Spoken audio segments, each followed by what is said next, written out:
Hello, everyone. Welcome to Durrett's Take. It's that time of the week where I go over my takeaways from the NFL this past week, my predictions for the upcoming games this weekend.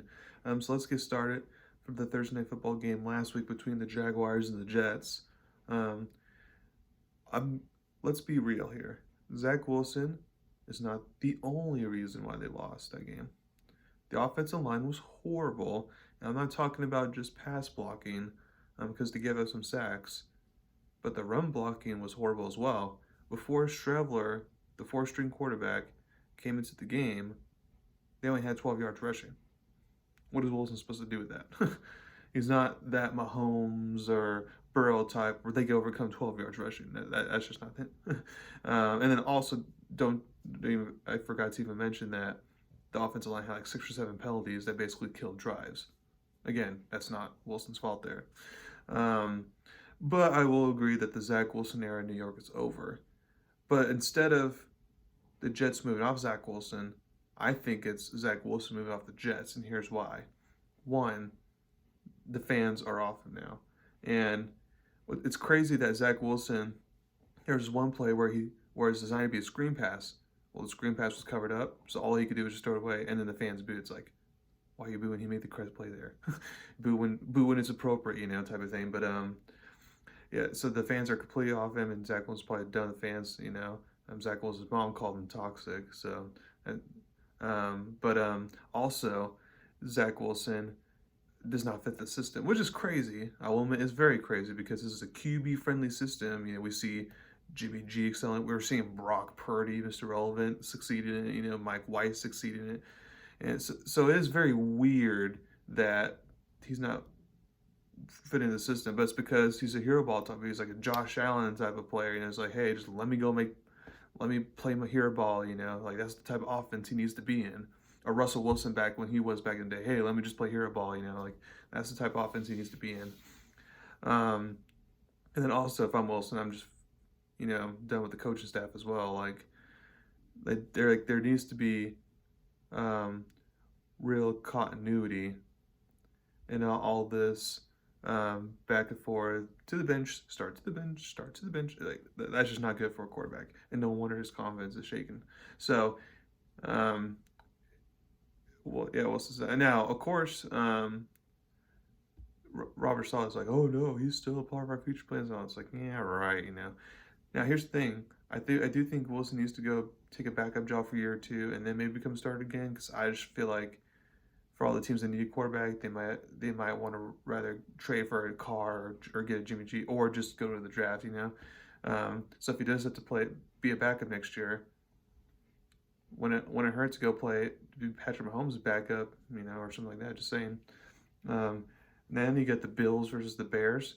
It was not a pretty game for the Bills. Again, they could have lost, but the Bills got their offensive rhythm running the ball, which is very important because in the playoffs, they desperately need to run the ball and not rely on Josh Allen to solely run the ball there. And the race for the number one seed continues.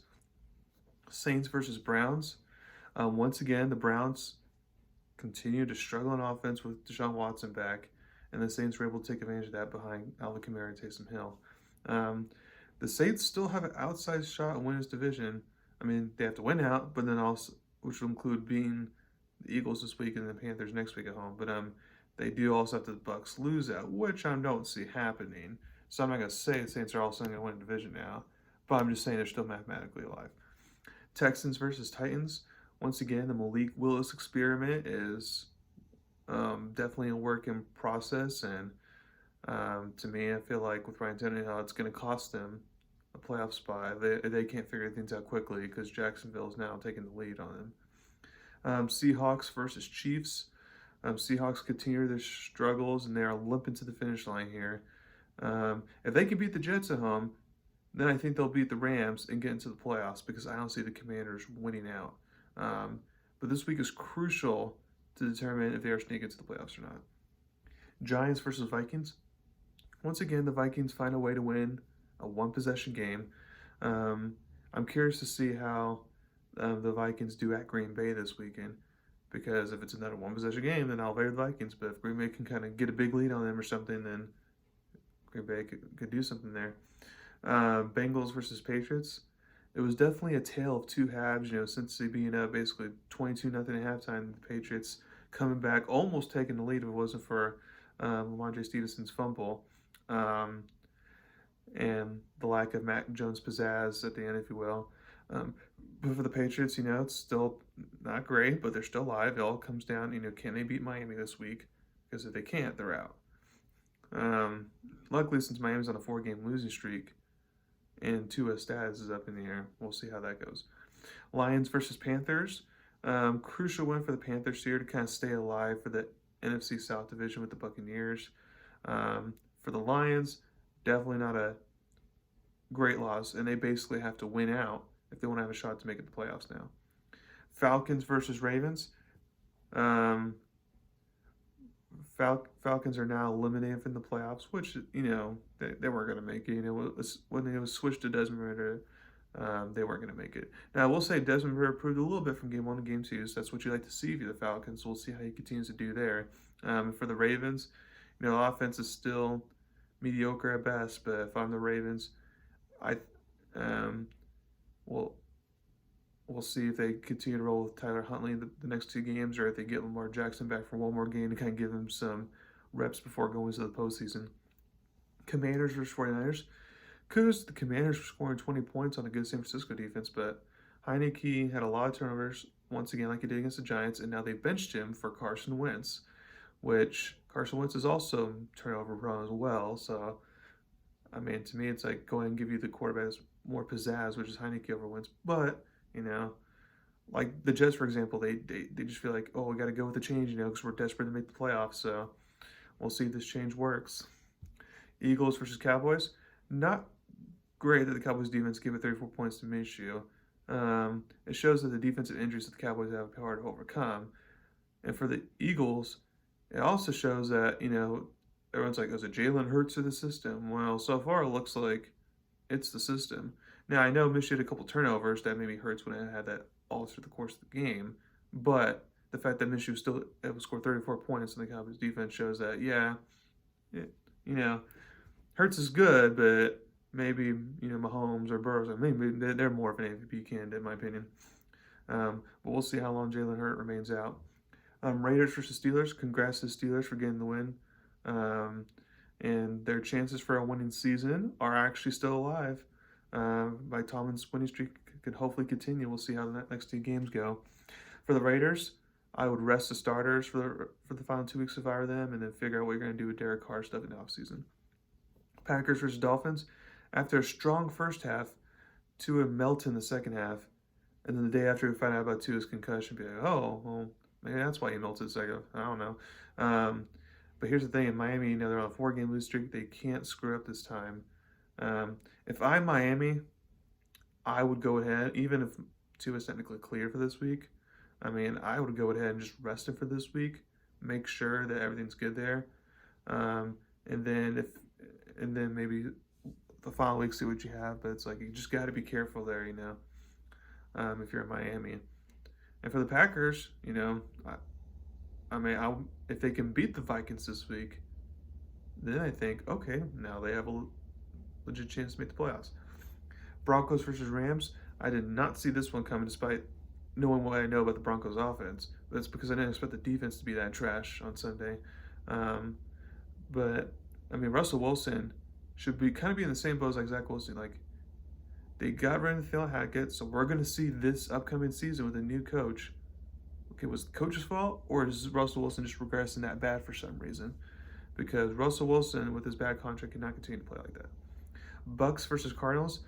The Bucks get the ugly clutch needed win and to stay in front of the AFC race. But again, it all comes down to Carolina and Bucks this weekend for the AFC South, basically. And then Chargers and Colts. Justin Herbert, unfortunately, did not have a great game, and that cost me. So I was the 1 seed in my fantasy league with one of my friends, and instead of going to the championship game because Herbert didn't do well at all, now I have to fight for 3rd place, unfortunately. So that ticks me off. But it was the defense and Austin Eckler, that carried the Chargers to finally making the playoffs. So we'll see if that eliminates Brandon Staley from the hot seat. To me, if he, especially since I think the Chargers will get the 5th seed and not the 6th seed, if the Chargers do get the 5th seed and face Jacksonville in the first round, or Tennessee, but most likely Jacksonville in the first round, I feel like if they're one and done in the playoffs, then Staley still might get fired, but we'll see how that goes. Okay, now time for my Week 17 predictions. So if we get the Cowboys and Titans on Thursday Night Football, I think this is an excellent game for the Cowboys here because the Titans don't have a lot of receiving threats. So if you're the Cowboys, just stack 8 in the box, focus on stopping the run. Now, it's easier said than done to stop Derrick Henry, especially since the Cowboys are not the best team at stopping the run. But I do think since the Titans' offense is so limited right now at this point, the Cowboys can do just enough. And I do think they'll come down a little bit offensively just because they were just so hot offensively last week. I don't think that they're going to be that hot this week. But I do think the Cowboys will get the win, keep themselves alive for the NFC East title, and I have them winning 23-17. Next, you got the Cardinals versus the Falcons. This is a coin flip type of game here, but I'm going to go with the Falcons here to get the win. I think Falcons are gonna go run heavy here with Algier and Patterson and Ritter, run heavy, melt the clock, and I feel like if Ritter continues to show that improvement, he could potentially be the difference maker in this game at home. Bears versus Lions. Now, because this is a crucial win for the Lions in order to have a chance to make the playoffs, I do think that there might be a little bit, nerves and all that, and the Bears can maybe take advantage, get off to a big lead or a good lead at halftime or something, but then the Lions will claw their way back at home and escape with a win. I have them winning 26-24. Broncos versus Chiefs. I'm worried to have a NFL team win by more than 20 points, but after what I saw from the Broncos last week and they don't have to get fired, I feel like the Broncos are just mailing it in now probably, so I think the Chiefs are going to win by 20 points, like 34-14. Dolphins versus Patriots. Again, now this one's a hard one to predict because I don't know if Tua is playing or not. I'm actually going to go ahead and assume that he's actually not playing, so we're going to see Teddy Bridgewater, which is not great against a good Patriots pass rush. But I feel like with the multiple weapons of Tyreek Hill and Waddle that the Patriots have to cover, I feel like if Bridgewater can just get adequate protection, I feel like he can get the ball out. I feel like Miami can escape with the win and finally get back on the win column and basically knock the Patriots out of the playoffs. And I have Dolphins winning 20-17, a very close game. But again, we'll see what happens if Tua's playing or not. Colts versus Giants. This, to me, if Giants win this game, they make the playoffs, and I feel like they're not going to screw it up against Nick Foles and the Colts who are really bad right now. So I'm going to have the Giants win by 9, 19-10.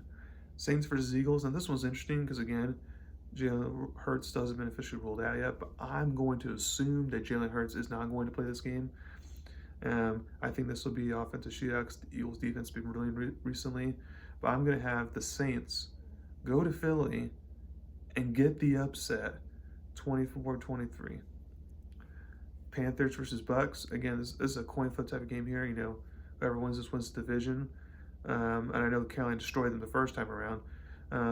But I feel like, Tom Brady now wants to, at the very least, make the playoffs this season. He's going to save his best performance for last, basically. And I feel like he'll find some way to engineer a game-winning drive and win 13-12 in the low-scoring game. Browns versus Commanders. Again, I think despite switching back to wins, I still think the Commanders win this game just because the Browns' offense has been that bad. So I'm going to have Commanders win in a low-scoring close win, 17-13. Rams versus Chargers.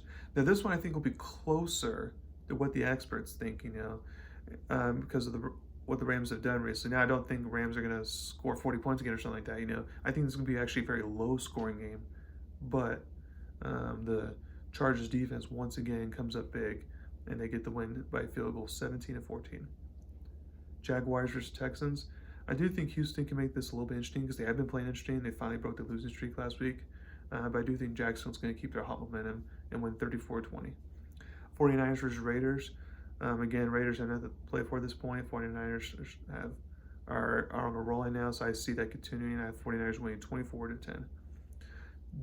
24-10. Vikings versus Packers. This one's very interesting. Um, I think this would be a very much closer game than it was week one. But I feel like this game is going to come down to one possession. And as we've seen from the Vikings, if it's a one possession game, you most likely got to go with them. So I have Vikings winning this one by field goal, 27-24, to end the Packers' playoff chances. Jets versus Seahawks. Now this one is very interesting as well. With Mike White starting to give it the Jets, and the Seahawks struggling, can they get out of the funk? I do feel like both teams would kind of trade punches here, but I do feel like in the end, the Seahawks will get the upset and get the win at home to keep their playoff hopes alive and end the Jets' playoff hopes. I have to win by field goal, 23-20. And last but not least for Sunday football, Steelers versus Ravens. I feel like obviously Lamar Jackson does play, then I'm going to take the Ravens. But if it's Tyler Huntley, I'm going to take the Steelers to beat the Ravens this time. Mainly because as long as Kenny Pickett doesn't get injured like he did in the last game against them, they should be just fine. So I have the Steelers winning barely 14-13 to keep the winning season hope alive. And then for the Monday Night Football game, the big one between the Bills and the Bengals, I feel like it's one of those games that'll come down right to the wire. There's things to like about both teams in this game. The winner has a chance to get the 1 seed. But I feel like with the way the Bengals are rolling right now, I'm going to take them to win at home, barely 26-24. So thank you very much for listening to my podcast today. Please subscribe to my channel, about me. Thank you very much. You have a wonderful day.